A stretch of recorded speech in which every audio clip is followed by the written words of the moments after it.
Instagram has a new repost feature. If you don't see it, here is how to get it. First, you need to open your Play Store or App Store according to your device. Then simply search for Instagram application.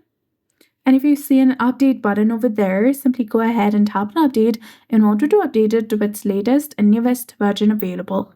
After updating, open the app to see if the feature is still there. If not, log out and log back in.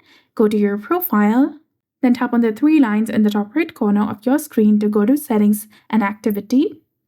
From here, you need to scroll all the way down and tap on Log Out and then Sign In back. If it's still missing, delete the Instagram application from your device and reinstall it. Hold the Instagram icon, tap on the eye icon, then tap on Uninstall, tap on OK to confirm, and you'll be done. Then re-download it from the Play Store or App Store according to your device and open the reinstalled application and check for the Repost button. If you still do not have it, it might not be available in your region or for your device yet, so you can contact the Instagram support for help. So that's how you can get the Repost feature.